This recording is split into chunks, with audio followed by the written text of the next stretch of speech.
ప్రత్యేకంగా మీ అందరికీ తెలిసిందే 15వ తేదీ నుంచి ఈ శ్రవణ సదనంలో ఒక ప్రత్యేకమైనటువంటి కార్యక్రమం 76 రోజులు జరుపుకోబోతున్నాం. జగద్గురువుల యొక్క 76వ వర్ధంతిని పురస్కరించుకుని సుబ్రహ్మణ్య ఆరాధన అనేటువంటిది ప్రస్తుత కాలమాన పరిస్థితుల్లో అది లోక కళ్యాణార్థం జరిపించవలసినటువంటి ఆవశ్యకతని జగద్గురువులు ఆదేశించిన మేరకు మనమందరం కూడా ఆ కార్యక్రమంలో పాల్గొని తీర్థప్రసాదాలని స్వీకరించినట్టయితే సుబ్రహ్మణ్యుని యొక్క అనుగ్రహాన్ని మనం అందరం కూడా పొందగలుగుతాం.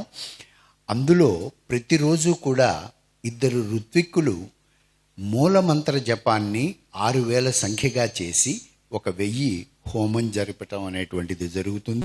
2 ఋత్విక్కులు ప్రత్యేకంగా సుబ్రహ్మణ్య నవావరణ అర్చన అనేటువంటి ఒక విశేష అర్చనని చేయటం జరుగుతుంది. మరొక 2 ఋత్విక్కులు వారి యొక్క సప్త సూక్త పారాయణ అనేటువంటిది ప్రతిరోజు కూడా 108 పర్యాయాలు చేయటం జరుగుతుంది. అదేవిధంగా ఈ మంత్రజపం జరుగుతున్నంతసేపు కూడా భుజంగ స్తోత్రాన్ని పఠించటానికి మరొక ఋత్విక్కు, ఆ పారాయణ జరుగుతున్నంతసేపు కూడాను ఈ యొక్క భుజంగ స్తోత్రాన్ని పఠించటం జరుగుతుంది. ఈ స్తోత్రం అందరూ కూడా చేయవచ్చు.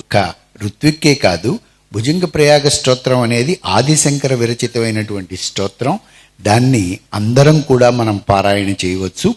అదేవిధంగా 6 బాలబ్రహ్మచారులకు ప్రతి నిత్యం కూడా వారికి అర్చన కార్యక్రమం ఉంటుంది. సాయంత్రం స్వామివారికి మనం ప్రత్యేకంగా కళ్యాణం జరిపించుకుంటున్నాం. 76 రోజుల పాటు సుబ్రహ్మణ్య కళ్యాణాన్ని దర్శించేటువంటి అవకాశం మనందరికీ కలుగుతోంది. తర్వాత తీర్థ ప్రసాదాలు స్వీకరించి ఆ స్వామికి అర్చన చేసుకొని, అర్చనా మూర్తిని రేపు శృంగేరి నుంచి జగద్గురువులు మనకి ప్రత్యేకంగా ఇస్తున్నారు.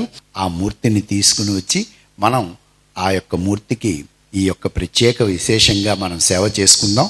మీరందరూ కూడా పాల్గొని స్వామివారి అనుగ్రహానికి పాత్రులు కావాల్సిందిగా కోరుకుంటున్నాం.